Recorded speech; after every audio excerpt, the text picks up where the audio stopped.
Hello everyone, welcome to Info 3. Today we are going to know about one of the most well-known startups and perhaps one of the most successful food tech startups in India that has turned into an international business. Zomato is an Indian multinational restaurant aggregator and food delivery company founded by Deepinder Goyal, Pankaj Chaddar, and Gunjan Patidar in 2008. Deepinder Goyal, Pankaj Chaddar and Gunjan Patidar are IIT Delhi graduates from 2005, 2007 and 2009 respectively.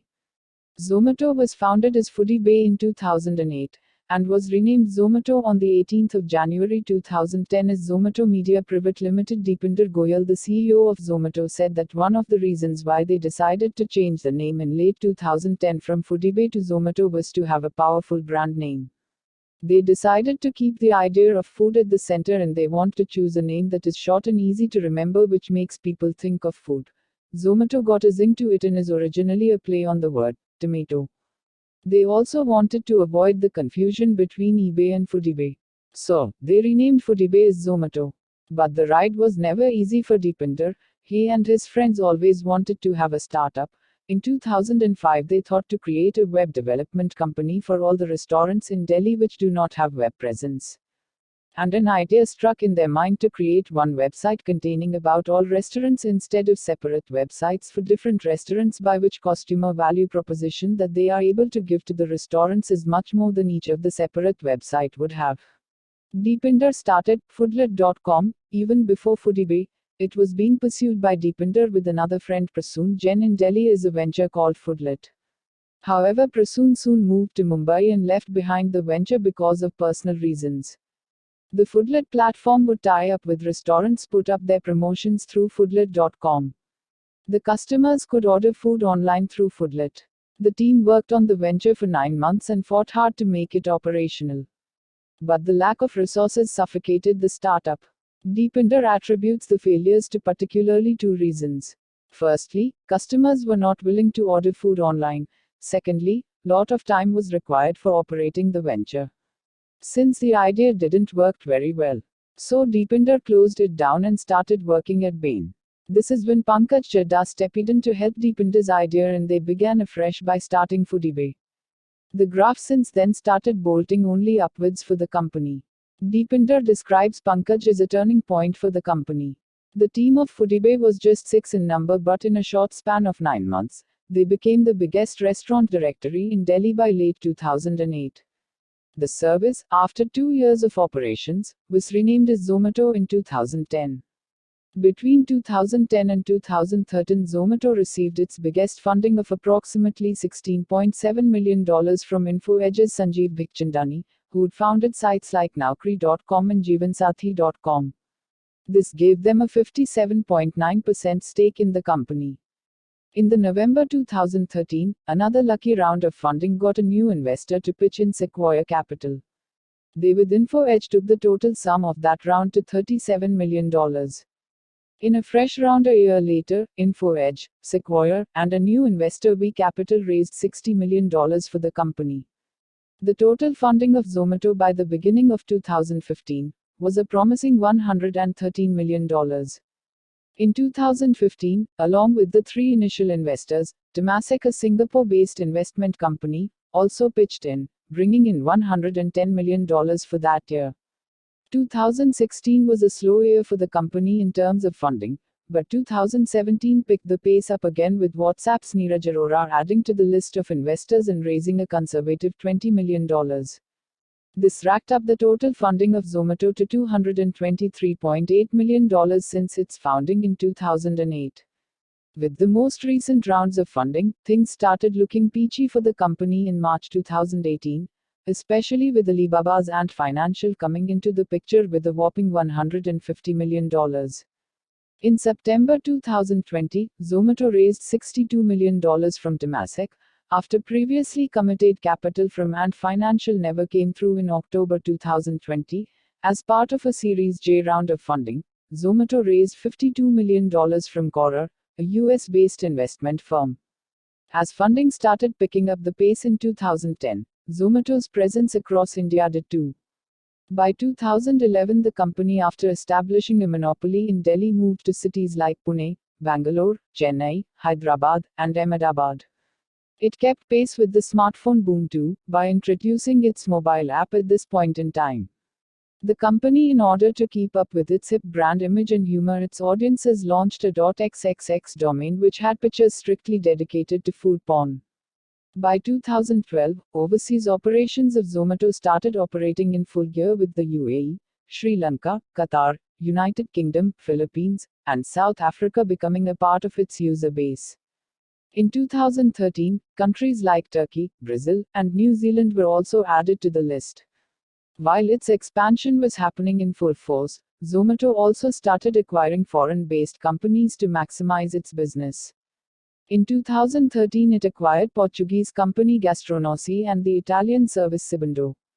A big acquisition came in when they got a hold of the American service called Nextable, which catapulted Zomato into the US market's competition. Zomato observed lot of ups and downs in its journey. Zomato acquired Maple OS in 2015 to expand operations and build a new customer database. This increased the functionality of Zomato by allowing it to offer online table reservations and mobile bill payment. In 2017, the company claimed to have turned profitable in all the 24 countries that they operated in, along with rolling out a zero-commission model. This was done to give impetus to small businesses and restaurant owners across its user base. They said that their revenue grew by 81% that particular year. In 2017, the online ordering service of Zomato also crossed the milestone of 3 million orders in 1 month. In February 2018, after the funding from Ant Financial Services, Zomato's valuation reached an unprecedented $1.1 billion. This made Zomato Media PVT Ltd. the newest Indian unicorn company on the block. 2015 came in with the need of Zomato laying off 300 employees in order to curb losses, and 10% of these layoffs came to be in the US. Another setback in the States happened when Zomato acquired Urban Spoon and rebranded the company as their own. This rebranding did not work out and the venture failed in a mammoth manner. 2016 was probably the slowest financial year for the company, and as a result, it had to roll back its operations in 9 countries, which included the US, UK, Chile, Canada, Brazil, Sri Lanka, Ireland, Italy, and Slovakia. To resume presence, they had to go ahead with the remote management service. In May 2017, Zomato faced its biggest cyber attack with a hacker breaching into 17 million user records. While the concern was overpayment and card details being accessed, the company claimed that only the names, user IDs, email addresses, usernames, and password hashes had been disclosed. The breach was resolved after communicating with the hacker, who apparently just wanted to prove the security loopholes in the system. Lastly, Zomato again had bad PR built up for it when it was just about to reach an evaluation of $1 billion in HSBC capital. This evaluation down by 50%, making it $550 million, thereby raising the company's alleged losses.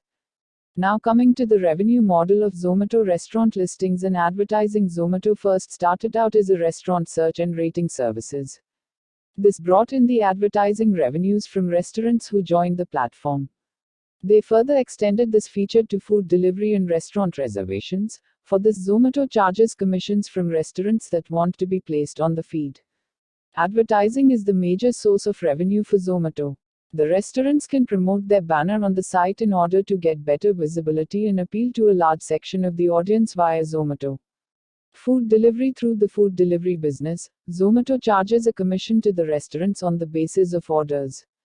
The company earns through restaurants who pay a commission for each delivery, which is then split among the delivery partners and the company.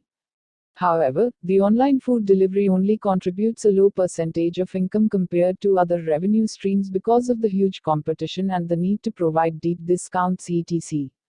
Subscription programs. The next major source of revenue for Zomato is a subscription fee.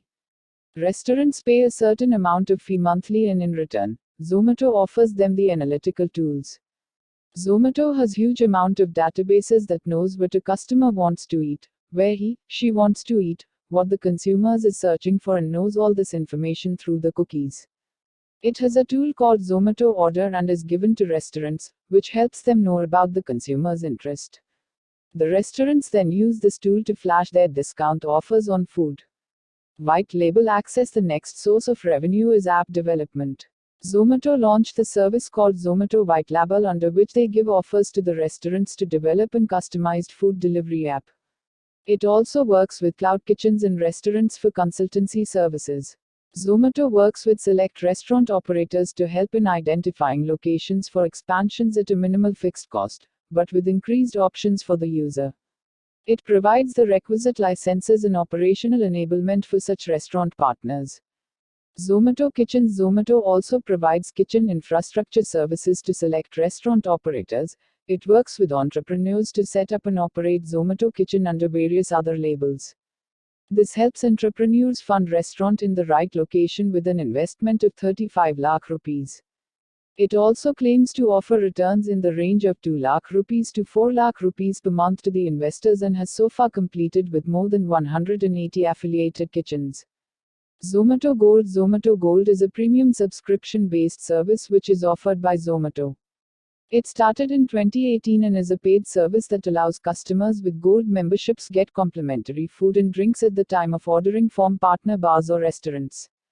However, the Gold service is only applicable to dine-in orders and not available for deliveries, and can be used only once at each partner restaurant in a day. Zomato Gold offers either 1+1 on food or 2+2 on drinks when the customers visit their partner restaurants.